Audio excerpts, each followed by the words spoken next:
CTET फरवरी 2016 का mathematics का pedagogy of mathematics का क्वेश्चन देखेंगे। Question number 41 to 50। चलिए तो स्टार्ट करते हैं हम लोग क्वेश्चन नंबर 41 से। 41 नंबर क्वेश्चन में कह रहा है कि निम्नलिखित में से कौन सा कथन सत्य है। पहला, संख्या 9 के बाद शून्य का परिचय दिया जाना चाहिए। बच्चे को जब हम लोग पढ़ाएं तो कहना चाह रहा है, जानना चाह रहा है कि कब उसको शून्य का ज्ञान दे। 1 से 9 तक पढ़ाने, 9 के बाद या 9 से पहले। दूसरा ऑप्शन देखते हैं, करा स्थानीय मान सिखाते समय शून्य का परिचय दिया जाना चाहिए। वो तो उससे स्थानीय मान तो बहुत बाद में आता है, स्थानीय मान से पहले शून्य का मान जानना चाहिए, ये तो एकदम नहीं होगा। तीसरा है, पढ़ाई जाने वाली प्रथम संख्या शून्य होनी चाहिए। नहीं, कभी नहीं। जब भी हम बच्चों को पढ़ाते हैं तो जैसे कुछ वस्तु दिखाना है उसे, और हम लोग को गिनती सिखाते हैं छोटे बच्चों को दिखा करके ये कितने पीस है, तो वो 1 से शुरू करेगा। शून्य से शुरू संभव नहीं है उसको समझ पाना उन बच्चों के लिए। तो 1 2 3 4 इस प्रकार जाकर के बच्चे करेंगे। चलिए चौथा में, बच्चों में संख्या का ज्ञान विकसित होने के बाद शून्य का ज्ञान देना चाहिए, शून्य से परिचित करवाना चाहिए, ये बेस्ट है।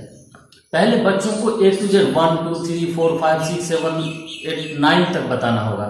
जब 9 तक वो जान ले, वस्तु को गिन कर बताना चालू कर दे, तब अगर वस्तु नहीं है तो उसको कैसे कहेंगे, ये बात बच्चों से करना पड़ेगा। और तब बच्चा को बताना पड़ेगा कि जब कुछ हमारे पास नहीं है तो शून्य है, और तब जाके बच्चे शून्य का ज्ञान अच्छे ढंग से ले पाएंगे। तो 41 का होगा, 41 का रख लीजिए 4th नंबर। 42 नंबर क्वेश्चन में हम लोग चलते हैं। करा कक्षा 3 के विद्यार्थियों को आधे का कंसेप्ट बताना है, उसको सिखाना है कि आधा एक्चुअल में क्या होता है, इसके लिए क्या करना चाहिए। फर्स्ट नंबर में कह रहा है कि चित्र दिखाना है जिसमें आधा प्रदर्शित है। बहुत सारा चीज चित्र में बना, जैसे सेब आधा कटा हुआ हो, रोटी आधा कटा हुआ हो, बहुत सारा जो बच्चे समझते हो 1 to 5 तक के बच्चे, छोटे बच्चे, उन वस्तुओं का चित्र बना हुआ दिखाना। दूसरा में करा आधे का चिन्ह दिखाना। तीसरा करा बहुत सारे मूर्त पदार्थों को आधे में विभाजित करते हुए दिखाना। बच्चों को बहुत सारा, जैसे सेब है उसको काट कर दिखाना, ये देखो बच्चे आधा है। जैसे पेज है उसको फाड़ के दिखाना, देखो ये बच्चे आधा है। इस प्रकार से काम करना। चौथा में करा है कहानी या शब्दों का प्रयोग में आधा प्रदर्शित करना। कहानी में बताना, जैसे वो बंदर और बिल्ली वाली कहानी थी, आधा करना था तो वो तोड़ तोड़ कर आगे पीछे करता था। हम लोग हिंदी में बचपना में पढ़े, वो मैथ्स का ही कहीं ना कहीं कोरिलेशन था, ज्ञान था। तो चलिए इसके लिए हम लोग देखते हैं। तो क्वेश्चन नंबर हम लोग 42 का रख लीजिए। 30 ऑर्डर में करना है, किस ऑर्डर में होगा ये। तो तीसरा सबसे पहले रखिए कि मूर्त वस्तुओं को विभाजित करना। इसके बाद रखिए चित्र दिखाना जिसमें आधा प्रदर्शित किया गया हो, यानी फर्स्ट। तो थर्ड हुआ, थर्ड के बाद फर्स्ट का क्रम रहेगा, सीक्वेंस। इसके बाद आधे का चिन्ह दिखाना, कहानी या शब्दों को। इसके बाद रखिए कहानी या शब्दों का प्रयोग करना, चौथा। तो थर्ड हुआ, फर्स्ट हुआ, फोर्थ हुआ। इसके बाद लास्ट में रख लीजिए आप वही जो बचा आधे का चिन्ह लिखता है, चिन्ह लिख करके दिखाना कि आधे का ऐसा होता है दूसरा। यानी इसका बेस्ट सीक्वेंस होगा third, first, fourth and second, यानी आंसर होगा इसका 42 का आंसर होगा 1। इसके बाद हम लोग देखते हैं क्वेश्चन नंबर 43। 43 नंबर क्वेश्चन कह रहा है कि कक्षा 1 और सेकेंड के गणित शिक्षण और अधिगम के लिए निम्नलिखित में से कौन सा सही तरीका है छोटे बच्चों के लिए। फर्स्ट नंबर ऑप्शन हम लोग देखते हैं। कह रहा है कि अभ्यास के लिए बहुत अधिक अवसर उपलब्ध कराने चाहिए। देखिए छोटे बच्चों के केस में अभ्यास के लिए बहुत, मतलब आप उसको जोर दे देंगे बार बार करते रहो तो छोटा बच्चा एनॉयड हो जाएगा, तो इरिटेट हो जाएगा, तो ये नहीं चलेगा बहुत छोटे बच्चों के लिए। 2 में है कक्षा 1 और सेकेंड में केवल गणित के मौखिक प्रश्नों को हल कराया जाना चाहिए, नहीं। तीसरा करा गणित का अन्य विषयों जैसे कि भाषा, कला इत्यादि से समाकलन किया जाना चाहिए। समाकलन का मतलब होता है जोड़ना, उसमें जोड़ना चाहिए, ये ज्यादा सही है।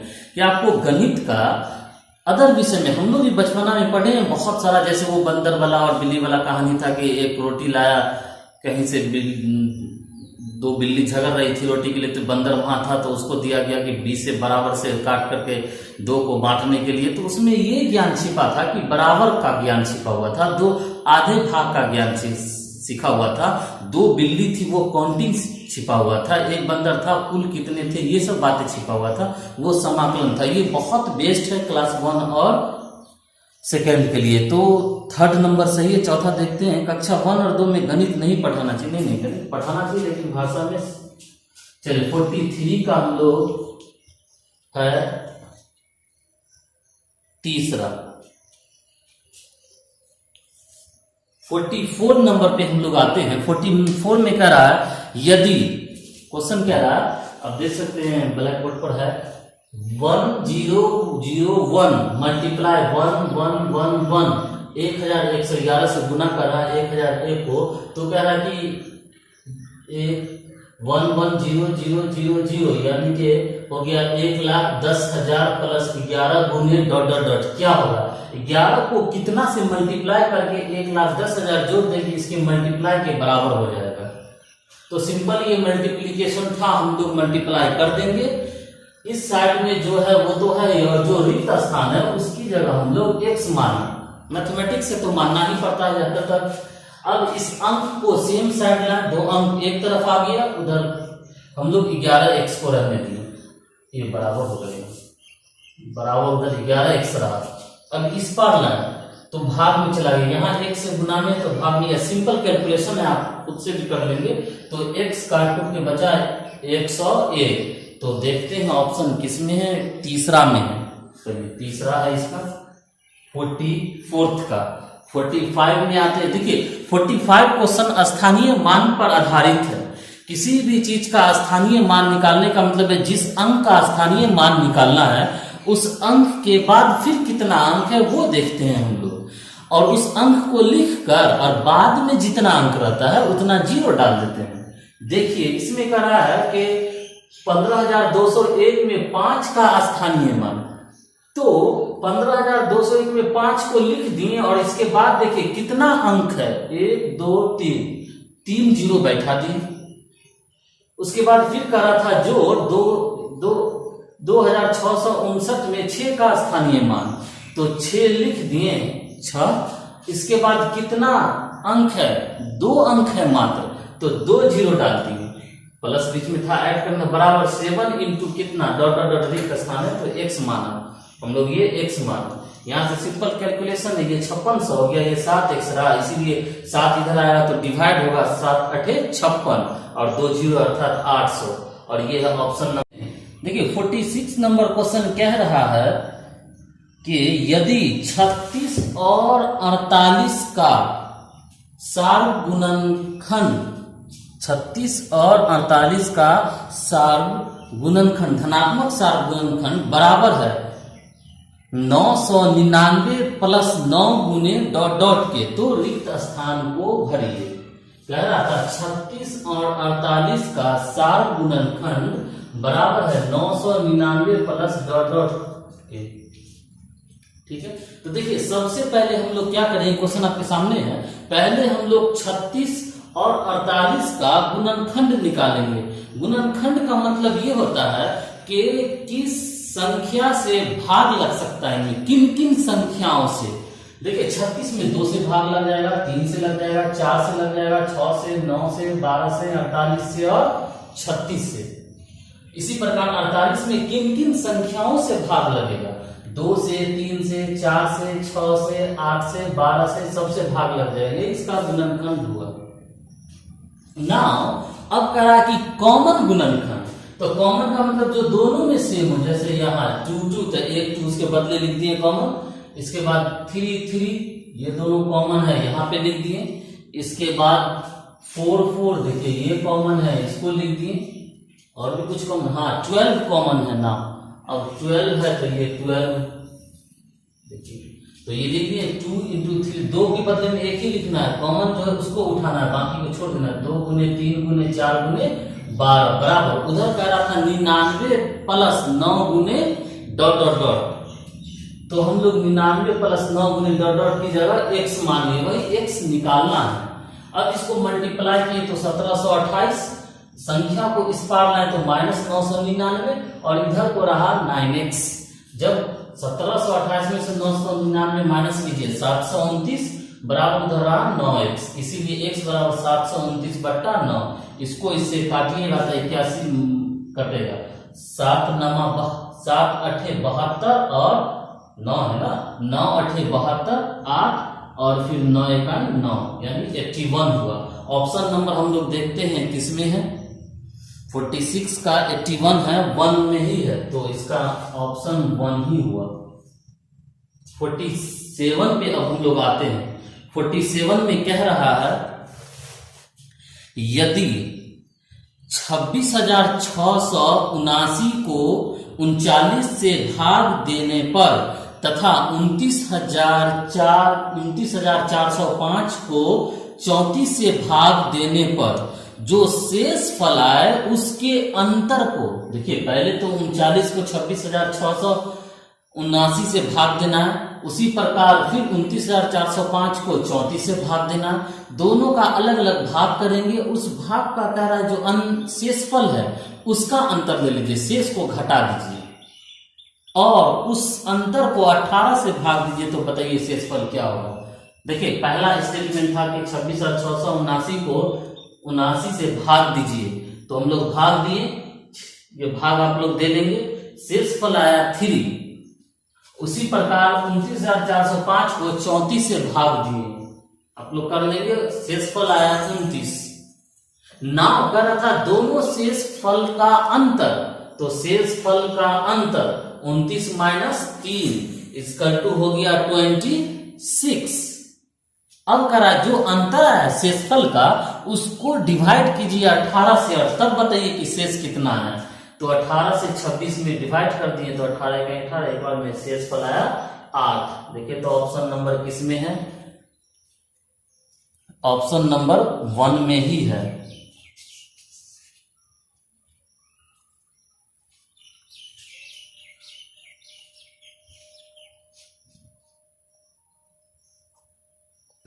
नेक्स्ट हम लोग देखते हैं 48 नंबर, आपके स्क्रीन पर है। 48 नंबर क्वेश्चन कह रहा है कि 36, 54 और 60 का सबसे छोटा सार्व गुणज भागा 90 बराबर है। 36, 54 और 60 का छोटा सार्व गुणज का मतलब होता है लघुत्तम निकालना। कभी भी किसी चीज का न्यूनतम चीज निकालना हो कई संख्या का, तो समझिएगा एलसीएम करना है, और अगर बड़ा संख्या का ज्ञात कीजिए तो समझिए कि HCF करना है, महत्तम करना है। तो यहाँ छोटा करना था, इसीलिए एलसीएम 3 संख्या का ले लिए। एलसीएम पहले 2 से लग रहा है 18, 27, 30 आया, फिर 2 से लग रहा है 18 और 30, फिर 3 से लग रहा है 3 और 3 9, 9 27, 5 से, फिर 3 से लग रहा है। अब इन सबको मल्टीप्लाई कर देते हैं, एलसीएम हम लोग जानते हैं कैसे निकलता है। ये 540 आया 540। अब इस 540 को 90 से भाग दे देंगे। क्वेश्चन में ही कर रहा था जो छोटा 60 गुणज आए उसको 90 से भाग देता, 9 6 54 6 आया। देखिए तो ऑप्शन नंबर किस में है, ऑप्शन नंबर है 4th में, तो इसका आंसर हो गया 4th, आंसर हो गया इसका 4th। चलिए अब हम लोग देखते हैं 49, कह रहा है सोनू के पास 5 दर्जन टॉफी है। 5 दर्जन का मतलब 5 को 12 से मल्टीप्लाई कर देंगे, अर्थात 12 पंचे 60 ट्रॉफी है सोनू के पास, जिसमें से 1/3 भाग 60 ट्रॉफी का वो अमिता को दे देता है, फिर उसका 2/5 भाग अनिल को दे देता है, फिर उसका 1/12 भाग हमीदा को दे देता है। तो बताइए अब उसके पास कुल कितने ट्रॉफी बचे। तो हम लोग देख सकते जितने बच्चों को वो बांट दिया सबका जोड़ देंगे और 60 में से घटा देंगे, वो उसका शेष बच जाएगा। देखिए ऐसे पहले दर्जन को हम लोग पीस में बदल दिए, 12 से मल्टीप्लाई किए।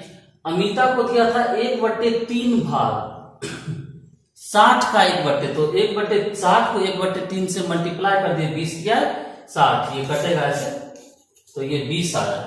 नेक्स्ट है अनिल को 2/5 दिया, 60 का जितना टॉफी था उसका 2/5 भाग, तो उसको हम लोग मल्टीप्लाई करते चले जाएंगे, तो ये 12 पंचे 60 और 12 दूना 24।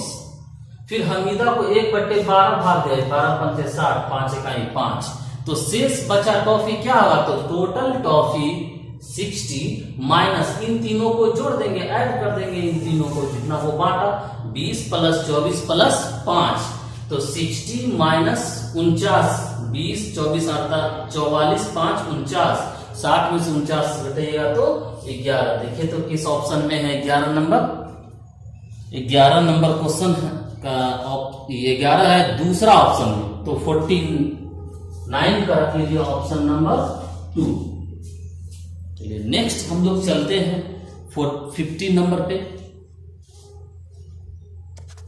क्वेश्चन नंबर 50 में कह रहा है कि यदि 112 इकाई प्लस 12,000 बराबर हो 11,012 प्लस डॉट डॉट दहाई, तो वो डॉट डॉट खाली स्थान का मान ज्ञात कीजिए, उस रिक्त को भरिए। क्वेश्चन है 112 इकाई प्लस 12,000 बराबर 1112 प्लस डॉट डॉट दहाई। तो देखिए इस टाइप के क्वेश्चन के लिए जो लिखा रहता है उसी सीक्वेंस को हम लोग फॉलो करते हैं, फॉलो करते चले जाएंगे। देखिए 112 है तो इकाई मतलब 1 से गुना कर दिए, प्लस 12,000 है तो 12 गुने 1,000 से मल्टीप्लाई कर दिए, बराबर जो इधर है अंक में लिख दिए, डॉट डॉट डॉट की जगह x माने, और दहाई का मतलब 10 से मल्टीप्लाई कर दिए। अब संख्या सबको एक तरफ कर, देखिए इसको मल्टीप्लाई कीजिए तो 112, इसको मल्टीप्लाई कीजिए तो 12,000, और ये 11,112 को इस पार लाए तो माइनस हो गया, संख्या को एक साथ कर दिए, और ये 10x हुआ। इस दोनों को जोड़िएगा तो 12,000 में 112 जोड़िएगा तो 12,112, और माइनस ये 11,012 बराबर 10x, इसको मल्टीप्लाई कीजिए माइनस कीजिएगा तो 12 में से 12 के 0, एक बचा 1100, इधर बचा 10x, इसीलिए x बराबर हो जाएगा 1100 बट्टा 10, तो 110। देखते हैं ऑप्शन किसमें है 110, ऑप्शन नंबर 4th में है, तो 50 नंबर का आंसर हुआ 4th नंबर। चलिए आई होप कि आप लोग समझ गए होंगे, समझ गए हैं। वीडियो अच्छा लगे तो जरूर सब्सक्राइब कीजिए, लाइक कीजिए, शेयर कीजिए। Thank you very much.